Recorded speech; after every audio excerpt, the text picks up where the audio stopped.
Buenos días, es día jueves, estamos en Crónica Digital, analizando la semana política con Juan Andrés Lagos, periodista, integrante de la Comisión Política del Partido Comunista.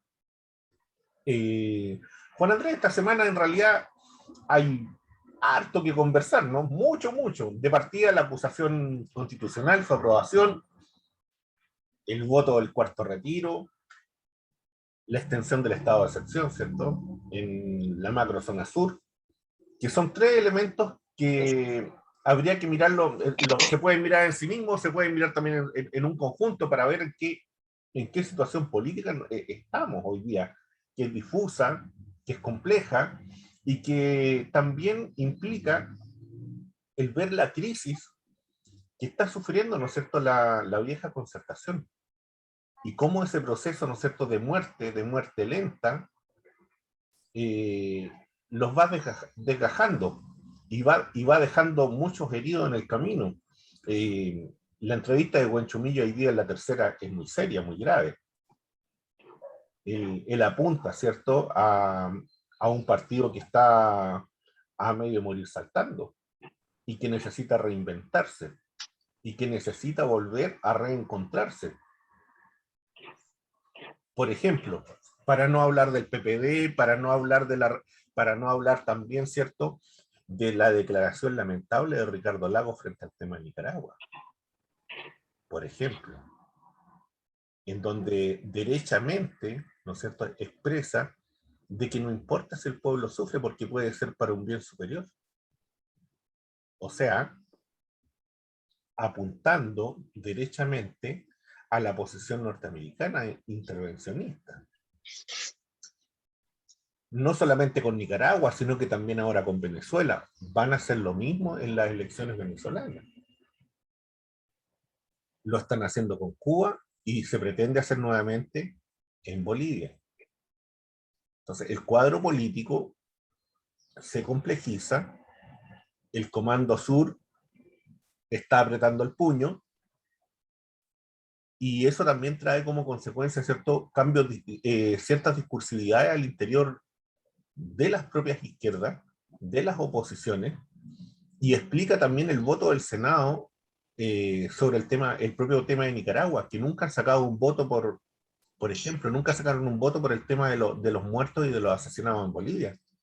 Nunca lo han hecho por el tema, ¿no es cierto?, de los dirigentes sociales y de derechos humanos asesinados en Colombia. Nunca lo han hecho. Nunca se han referido a esos temas. El clima es extraño. En la literatura se diría, algo huele mal en Santiago. Juan Andrés, ¿cómo ve esto? Bueno, Omar, yo creo que has hecho una introducción y una descripción que yo comparto plenamente. Creo que es más todavía, creo que lo que tú has señalado es así. Creo que yo por lo menos soy de los que piensan que hay que hacer a lo menos el esfuerzo por analizar la realidad y no poner la realidad como si fuera una relativización completa, ¿no? Que es un poco el atributo del neoliberalismo, del posmodernismo de estos tiempos. Yo creo que sí, creo que estamos viviendo una situación bien contradictoria. A mí me parece que el imperialismo norteamericano y sus aliados europeos, eurocentristas, están apretando las tuercas en nuestro continente, están efectivamente tratando de profundizar los intentos para intervenir y desestabilizar naciones, gobiernos, pueblos que están en una perspectiva emancipatoria, como los que tú has mencionado, Cuba, Venezuela, Bolivia, Perú, Argentina también. Argentina no es una excepción en ese sentido. Están altamente preocupados de lo que está ocurriendo en Chile. Y esto mientras yo diría que la incidencia en el campo multilateral del continente y del planeta de nuevas potencias como China, como Rusia, como la India, inevitablemente siguen tomando mucho mayor protagonismo en el terreno económico y también en el terreno político. Digo esto porque no es casual que en Chile prácticamente haya pasado absolutamente desapercibido. Un hecho que en México y en otras partes del mundo fue tremendamente considerado, que es la presencia del presidente López Obrador, pero como presidente del Consejo de Seguridad de Naciones Unidas. Por primera vez en la historia de ese consejo, y con el planteamiento que hace, entre otras cosas, priorizando la necesidad de un consenso mundial para combatir la corrupción, y por otro lado, un consenso mundial para enfrentar la pobreza. Esas dos cosas fueron también parte de las últimas reuniones de la COP, donde también se planteó la aprobación de un impuesto a los súper ricos del mundo. Cuestión que aquí en Chile ha sido tan cuestionada por sectores de la derecha y también del centro, ¿no? Que siempre hablan de que no son políticas regresivas, tienen múltiples formas de tratar de bajar el perfil a ese tipo de propuestas. Es contradictorio, efectivamente. Estamos viviendo un tiempo contradictorio y yo creo que en Chile, ante las incertidumbres sociales y las carencias sociales, fíjate lo que pasó en 24 horas, hace poquito. Se aprueba una acusación constitucional en contra de Piñera en la Cámara de Diputados, pero al mismo tiempo, en esa misma Cámara de Diputados, se aprueba la extensión y la mantención de la militarización de los territorios mapuches. Al mismo tiempo, en el Senado, con un voto de una senadora emblemática de la democracia cristiana, se rechaza el cuarto retiro. Entonces, claro, estamos frente a un cuadro contradictorio. Yo creo, Omar, que lo que está pasando en Chile es que el pacto transicional de los 90 se sigue desplomando. Y eso refleja lo que tú decías, o sea, la crisis que políticamente hablando, los partidos que más sufren esa crisis son los partidos de la concertación, no los de la derecha. Son los partidos de la concertación. ¿Por qué? Porque ellos fueron los protagonistas de ese pacto transicional. Ellos fueron los impulsores de ese pacto transicional. Ellos le dieron el vuelo que tuvo la derecha de los 90 en adelante y le otorgaron esa legitimidad impresionante hasta hoy. A mí lo comentaba en un programa recién de una radio amiga, la radio de la Universidad de Chile, me llegó hasta emocionar una imagen en Alemania del otro día, donde un tipo que está tomándose un café tranquilamente levanta, hace el signo nazi, ¿no? No estaba en una manifestación, sino que él lo hizo en apoyo a una manifestación y levanta. Y se le acerca un policía amablemente y lo detiene. Lo detuvo. Eso, si tú ocurriera en Chile en este momento, te acusarían de que es falta de pluralismo. Y probablemente la manada mediática hegemónica se te vendría encima y te diría que es otra forma de fascismo. Ese es el cuadro que tenemos. Ese es el cuadro que tenemos. Yo lamento incluso que mi propio sector no tenga una definición más clara, más categórica respecto de este asunto, y que en el campo de las oposiciones o de las fuerzas no gubernamentales todavía se trate de reponer el pacto transicional con Pinochet en su momento y ahora darle espacio de legitimidad a este neofascismo para sacar réditos políticos electorales cortoplacistas que yo creo que no le ayudan a la democracia, no le ayudan a la soberanía, ni le ayudan a las demandas sociales. ¿Por qué digo esto? Porque si hay algo que ha generado lo que está provocando los cambios en este país, es decir, no más 30 años. Entonces, si tú a la ciudadanía le dices, no, defendamos los 30 años, te mandan a cierta parte. Te mandan a cierta parte, porque lo que no quieren es más de 30 años. Ahora, claro, siempre hay este argumentito que incluso desde sectores de izquierda, no, pero no todo fue malo. No sé, el problema no es ese. El problema, si tú lo ves desde esa perspectiva, caes en un error, para mi gusto, del punto de vista emancipatorio, gravísimo. Porque los agotamientos en las sociedades no son graduales, son procesos intensivos. Entonces, cuando la ciudadanía te dice, no quiero más CAE, no quiero más pensiones de mierda, no quiero más salario indigno, yo quiero el cuarto retiro porque simplemente lo único que tengo como posibilidad para los próximos meses, incluido diciembre, enero, febrero, es tener ese recurso. Entiendo que hay sectores que están planteando, estoy pensando en esa ciudadanía, millones de familias, que están planteando terminar con la AFP y una pensión mínima, igual que un salario mínimo. Ese es el Chile real que yo creo que hay que mirar. Juan Andrés, Y disculpa, sí, pero en ese mismo, en eso mismo que tú estás planteando, a mí me parece que también hay datos muy importantes que de repente no se colocan sobre la mesa o sencillamente pareciera que se omiten. Fíjate que la AFP generan un nivel de ganancia de un 15%, a lo menos, mientras la mayoría de los fondos van a pérdida, y en donde la gente cuando viene y hace la consulta por sus fondos, 3 millones, 2 millones, 4 millones de pesos a pérdida. Y sin embargo, quienes administran la AFP a ganancia a full. ¿En qué banco, en qué sistema hoy día tú obtienes un 15% de ganancia? Es que ninguno. Además de eso, te enteras, ¿no es cierto?, que desde la AFP se facilitan préstamos importantes a sectores empresariales para poder salvaguardar sus propios intereses. O sea, desde ese punto de vista se vuelve injustificable para la gente común y corriente. Es que desde ese punto de vista, incluso desde el punto de vista ético, es muy difícil de entender.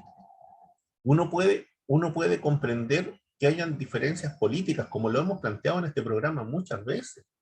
Si diferencias políticas pueden haber, lo que es inentendible es que se tomen decisiones siempre a favor de quienes en el transcurso de largos años han ido acumulando y acumulando ganancias y que no se les toca bajo ningún punto de vista. Y esa es la gravedad de la votación de la senadora Goy. Si la gravedad de su votación es esa, no es que si estuvo enferma alguna vez o no, no es que si esto o lo otro, no, sino, no es eso. Es la gravitación de que su voto es a favor de que estos sectores sigan obteniendo ganancias. Eso es lo de fondo. Por sobre la necesidad de mucha gente, que estamos de acuerdo que algunos ya no tienen fondo, que estamos de acuerdo que no es la mejor de las políticas, pero es lo que se tiene a mano. Es lo que hay. Es el sentido de realidad. Y ahí es donde uno de repente viene y dice, bueno, ¿qué es lo que está pasando dentro de las oposiciones? Porque efectivamente hay situaciones críticas que están ocurriendo al interior de la vieja concertación. Yo creo que también al interior de las derechas, más allá de que van a llegar a un acuerdo común y van a votar por Kast, ellos también están en un momento de mucha dificultad, porque evidentemente que el estallido del 18 de octubre los dejó en la precariedad misma desde el punto de vista político. Si hay que ver, están apostando por Kast. ¿Qué es lo que es Kast? Kast es un viejo, ¿no es cierto? Es un viejo tercio de la UDI. Kast es intentar volver al consenso de Washington que no existe. Kast es intentar imaginar un mundo que ya no es. Es venir a pretender gobernar sin el sentido, ¿no es cierto?, de las demandas del mundo feminista. Pretender gobernar sin el sentido de las demandas de las diversidades sexuales. Pretender hacerlo sin las demandas del mundo juvenil y del mundo estudiantil. O sea, a contrapelo, es temporáneo. Es como si fuera una persona del siglo XIII que la colocan hoy día en el siglo XXI. Si estamos hablando de eso. La situación, en ese sentido la situación es grave porque la derecha en el fondo hace una apuesta que es extemporánea a sí mismo, contra ellos mismos. Es lo peor de lo peor de las propias derechas, o sea, con la derecha española, que es extemporánea incluso a las propias derechas que existen en toda Europa. Escuchar a Vox es una cosa, es como escuchar a Franco. O sea, estamos hablando de eso. Es instalar a Jaime Guzmán hoy día y decir que Jaime Guzmán es el futuro político para Chile para el siglo XXI.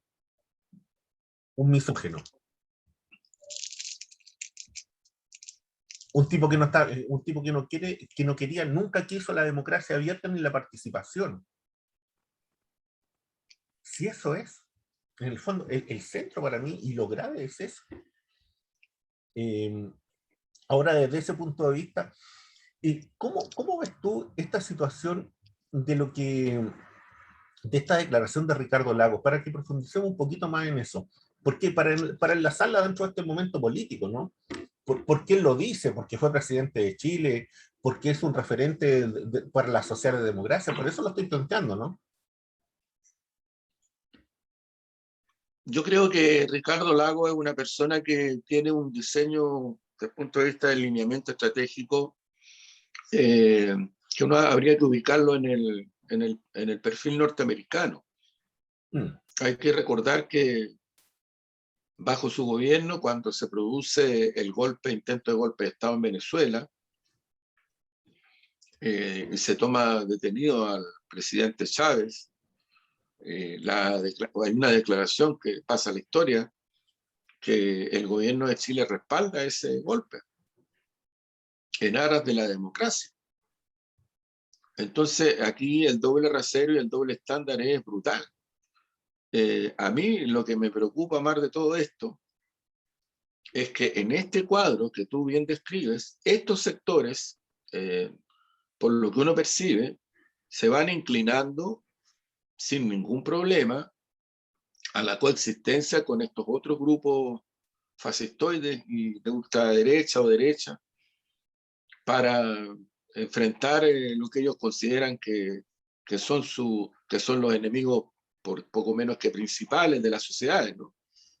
Los pueblos, finalmente, porque a mí no me explico de otra manera que sectores no gubernamentales, yo ya no me atrevería a hablar de oposición, que por un lado respaldan la acusación constitucional, por otro lado aprueban la militarización en la Araucanía, que como hemos dicho otras veces, es un proceso estratégico donde se involucran plenamente las Fuerzas Armadas y que tiene una dimensión nacional, porque no es solo la Araucanía. Ahora es la Araucanía, ahora, pero no es solo la Araucanía. El primer intento que derivó en una situación terrible, que yo creo que los organismos internacionales podrían haber ayudado un poco más a que se evitara, porque reaccionaron tardíamente, fue cuando las Fuerzas Armadas salen a reprimir al pueblo chileno en medio del estallido social. Y ahí se producen la mayor cantidad de asesinatos, muertes, torturas, personas que perdieron los ojos. Entonces, esto no es algo distinto. Hay una línea de continuidad estratégica. Y me parece que las declaraciones del Lago y los pronunciamientos de otros sectores y los que votan por la militarización en la Araucanía, creo que tienen un diseño estratégico que va en la dirección de considerar que la variable CAS es también una variable posible para detener a estos adversarios, en fin, qué sé yo.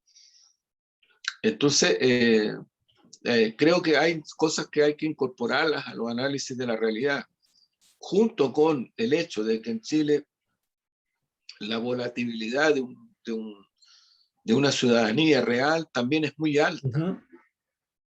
Es muy alta, o sea, yo no tengo ninguna duda de que hay mucha gente que ha salido a protestar, que votó en el plebiscito por aprobar una nueva constitución, que en su definición electoral no es que se define así como izquierda, centro, derecha, como son conceptos o categorías que habitualmente se han usado en este país. Superan con creces todo eso.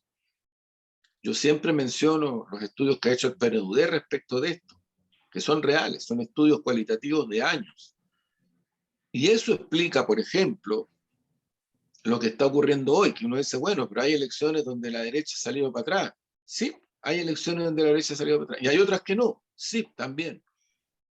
También. Son simultáneos esos procesos. Y hay que tratar de explicárselo, porque si no, no sacas nada con tratar de elucubrar, sino que hay que tratar de explicarse sobre la base de la realidad. Mira, yo vuelvo, Omar, ¿qué te explica que el 20% de las personas que votaron por Beatriz Sánchez en primera vuelta, el 20% más en segunda vuelta votaron por Piñera? Entonces no es marginal, ¿no? no estamos hablando de 2%, 3%, estamos hablando del 20%.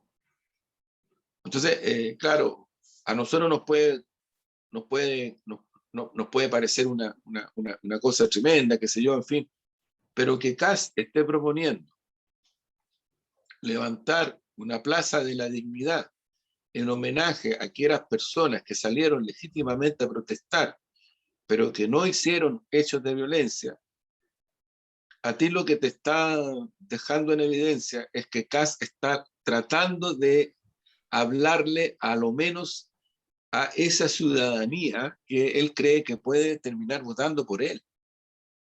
Por supuesto, yo creo que evidentemente que hay lazos culturales que él entiende y que un sector de la derecha lo entiende perfectamente y que tiene que ver con el hecho de que, como bien tú dices, los procesos de desencanto, los procesos de crítica, no solamente pertenecen de por sí a un sector político-social. No es un análisis tan simple y tan fácil, sino que más bien tiene que ver con un sentido de época. O sea, aquí hay una generación de jóvenes que obviamente no tienen futuro.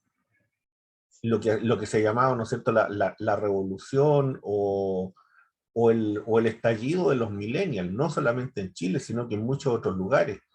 Ahora, esos jóvenes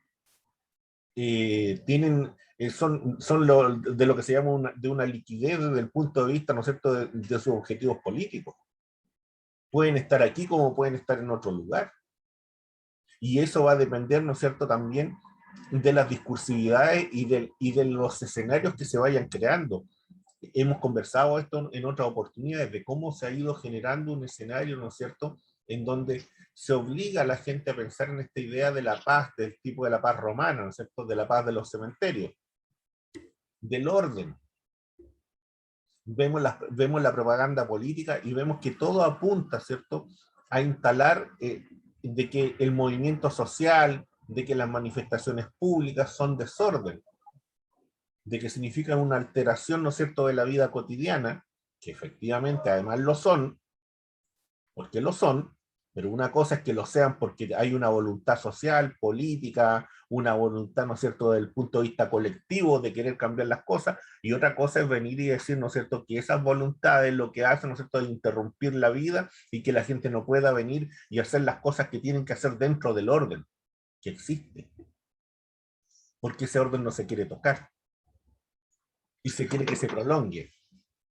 Entonces, yo creo que hoy día estamos en eso y tengo la impresión que el mundo de las izquierdas y el mundo de quienes están detrás, ¿no es cierto?, de las candidaturas que pretenden cambiar la situación política, tienen que entender muy bien y mirar muy en lo profundo eso. Y yo creo que ese es un punto bien relevante. O sea, ¿a quién le estamos hablando y cómo le estamos hablando? Porque aquí no solamente, porque aquí lo que puede ocurrir y que uno escucha es que viene y dice, no, lo que pasa es que aquí hay un grupo de gente que es ignorante, que son los fachos pobres, que esto, que lo otro. Yo creo que no hay que entrar en esas calificaciones. Yo creo que más bien hay que venir y asumir desde la perspectiva nuestra, qué es lo que no estamos haciendo bien. ¿Qué elementos nos estamos entregando con la claridad necesaria que nos permita establecer un diálogo con ese mundo?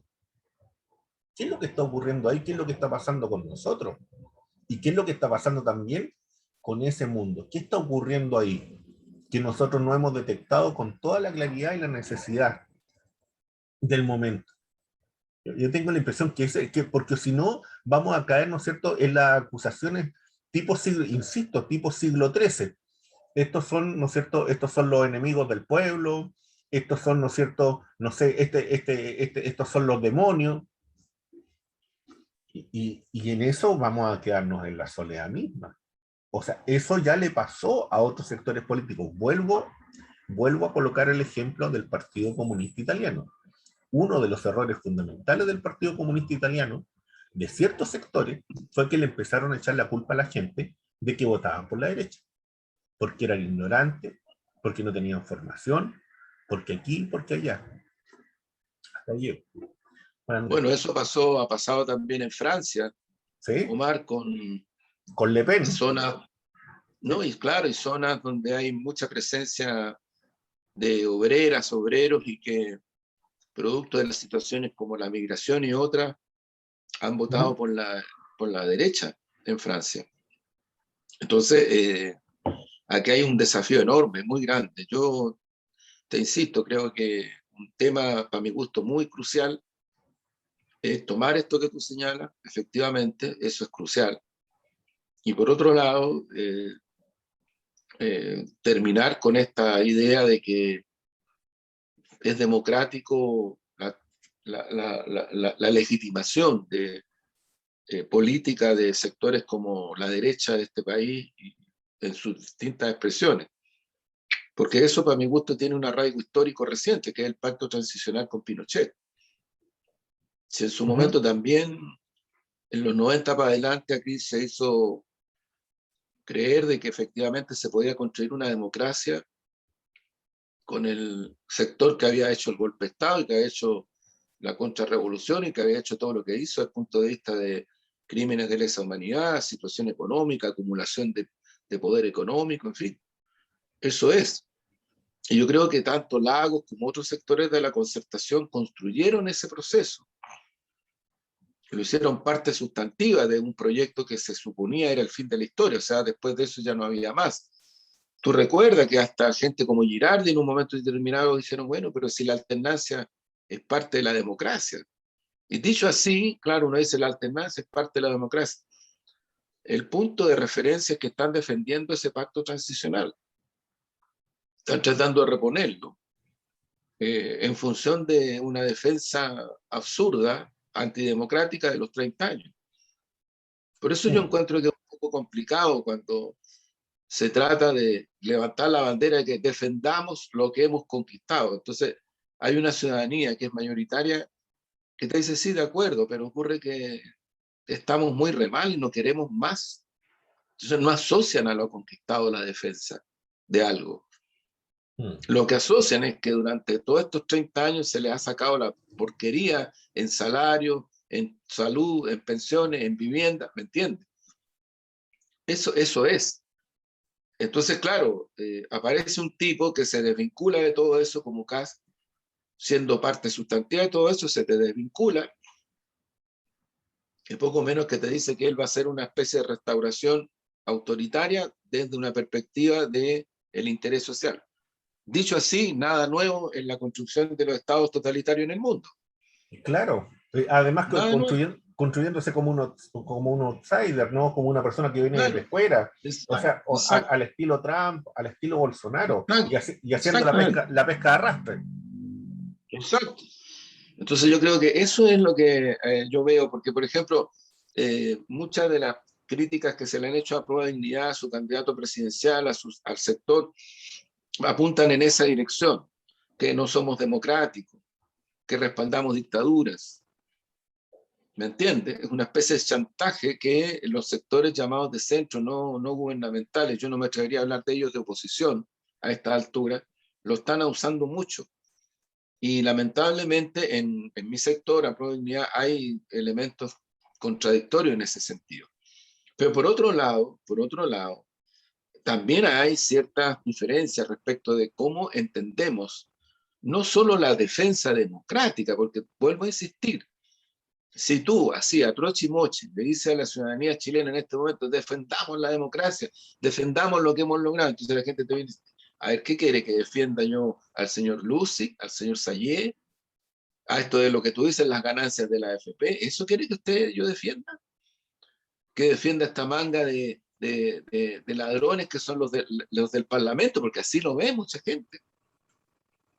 Entonces, el desafío todavía es mayor. Yo creo que ahí, Omar, la fortaleza de un sector como Aprueba Dignidad, para mi gusto, radica en el hecho de que es el único sector que propone de verdad transformaciones reales. No más cae, la deuda la toma el Estado. Salario mínimo de 500.000 pesos. Concreto. Un derecho universal a la salud, garantizado. Enfrentar la crisis de la vivienda con inmobiliaria popular en todo Chile. O sea, son cosas súper concretas que yo creo que son las que pueden permitir que personas que como tú has dicho, es un absurdo, es realmente un absurdo, una falta de consideración, calificarlos de fachos pobres. Pero es el tipo de cosas que a ese tipo de personas les pueden permitir votar por nuestro sector. Lo mismo que cuando uno dice, ¿cuál es el sector que de verdad tiene, porque no ha tenido nunca la posibilidad, de enfrentar el poder del lavado de dinero y el narcotráfico en este país? La Concertación ha cogobernado con eso, es cómplice. La derecha también. Si Piñera, cuando levanta la consigna, tiene los días contados, al final de su gobierno había más narcotráfico, había más delincuencia. Del primer gobierno. Entonces, toda esa consigna que la derecha levantó de los 90 en adelante se le desplomó.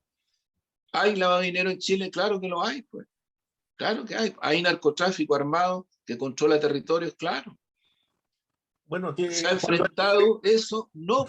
Pero ocurre que tanto la Concertación como la derecha acusan a la izquierda, cuando la izquierda nunca ha tenido la posibilidad siquiera de poder enfrentar ese tipo de situaciones. claro, además que es muy interesante eso de los días contados, porque fíjate que tiene que ver también con las concesiones a 100 años, también contados los días, Sí, pues. con las que se autoasignan, con préstamos que se autoasignan a 100 años, ojo, hasta ahí lo dejo. Así es. Entonces, eh, entonces, desde ese punto de vista, claro, los días para ellos son muy bien contados. Para nosotros ni siquiera hay cuenta de horas, para nosotros gira nomás de sol a sol.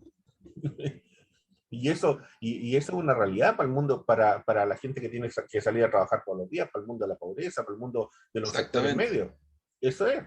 Entonces, una última cosa desde el punto de vista simbólico, Juan Andrés, la acusación constitucional, porque fíjate que desde el punto de vista simbólico, bueno, es el primer presidente al que le pasa una cosa así. Pasa la historia, ¿no es cierto?, como un presidente, ¿no es cierto?, que es impugnado por el Congreso, que es impugnado por la sociedad. Eh, lo más probable es que en el Senado no sabemos qué es lo que va a pasar, lo más probable es que, no, es que eso no se logre concretar. Habrá que ver qué es lo que van a votar los senadores. Eh, pero sin embargo, yo creo que desde el punto de vista político, desde el punto de vista de la imagen, desde el punto de vista de la construcción de este relato de la figura de Piñera, termina, ¿no es cierto?, por desarmar lo último que le quedaba por desarmar, que era la institución misma de la presidencia de la República. Porque, como se dice, arrastró con todo. Ha arrastrado a todas las instituciones. Las relaciones internacionales de Chile están hechas un desastre. Las instituciones hechas un desastre. Militares, iglesias, nada se salva. El Ministerio de Justicia no se salva. ¿Cómo ves tú eso desde ese punto de vista? Yo creo que en Chile hay una profundización de una crisis política, económica, social, cultural, de todo orden. Y lo nuevo que irrumpe está tratando de ser detenido sobre la base de justificaciones represivas y sobre la base de una defensa a una institucionalidad que se dice se ampara en el Estado de Derecho, pero que cada día más tiene características antidemocráticas. Mira, por donde tú le mires, por ejemplo, en este momento es severamente cuestionado en todo el mundo la militarización de la Araucanía, porque no llega al estándar mínimo del derecho internacional y el derecho de los primeros pueblos. No llega. Hace mucho rato que Chile como Estado está siendo cuestionado por diversos informes de relatores internacionales respecto de esto. Y en concreto, el Estado chileno es cuestionado por judicializar la causa mapuche. ¿Qué significa esto? De llevarla a la administración de justicia y no abordarla como un problema entre pueblos, ¿no? Porque tú cuando la llevas a la administración de justicia le pones el código del derecho penal y entonces habla de usurpación y habla de un montón de cosas.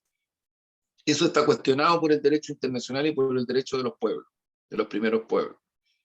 Pero en Chile el Estado lo hace recurrentemente, y lo hace la Concertación, lo hace la derecha, en fin.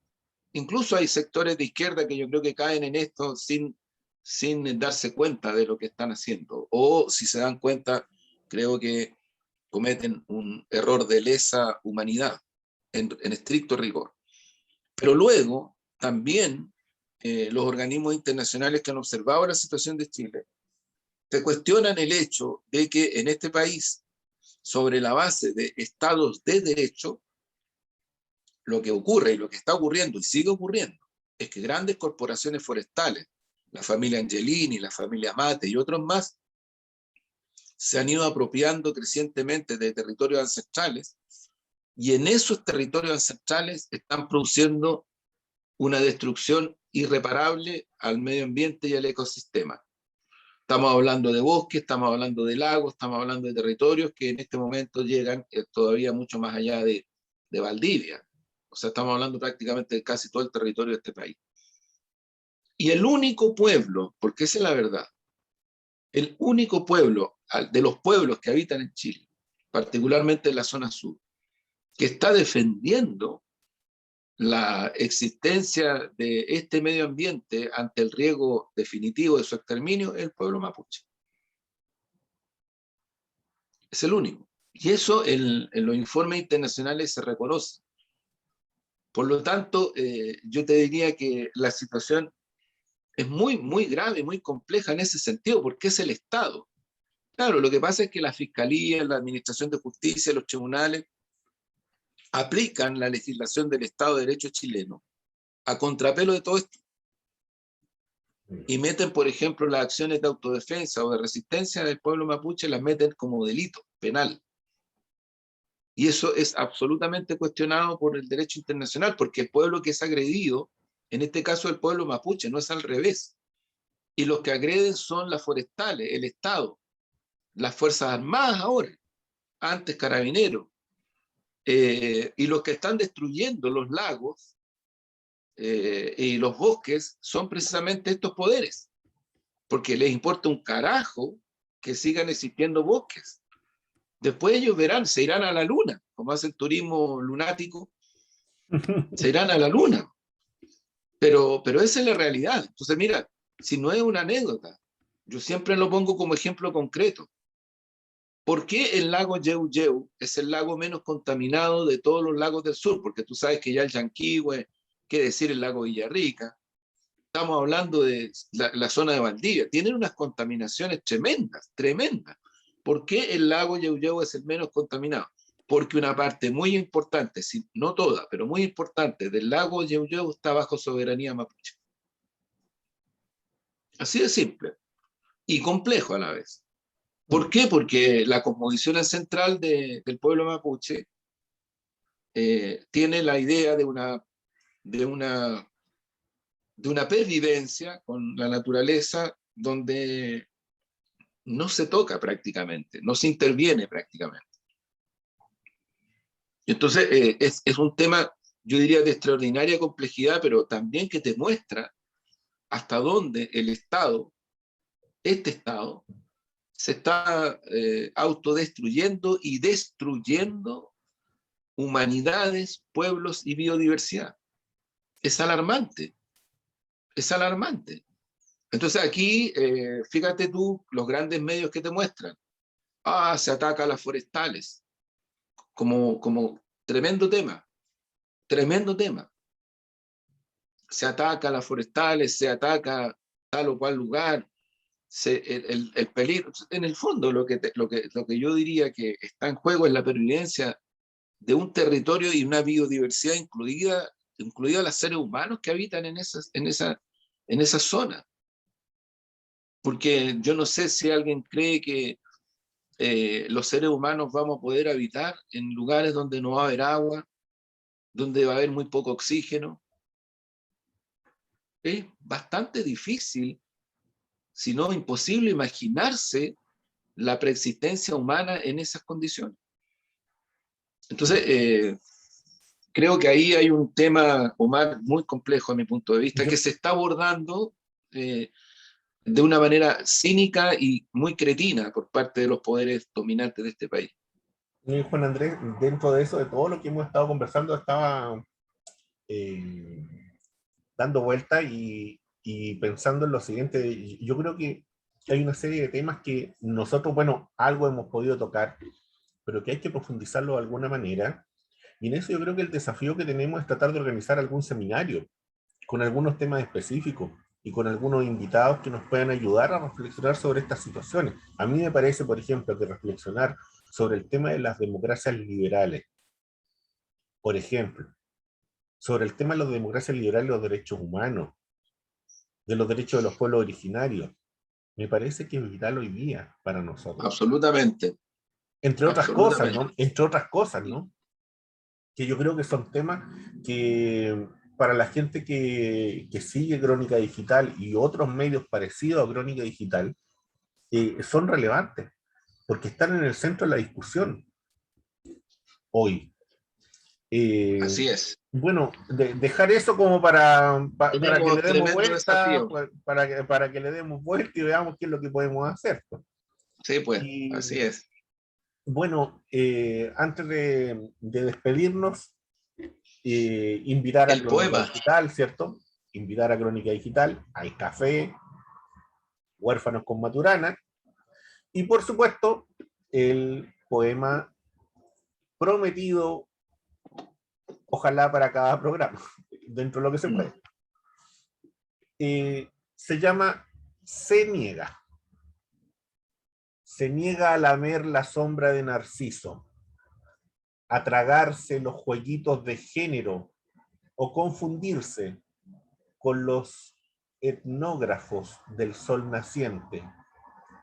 Dice buscar gotas de rocío o pedazos de memorias en los estantes de la vicaría cuando los demás duermen.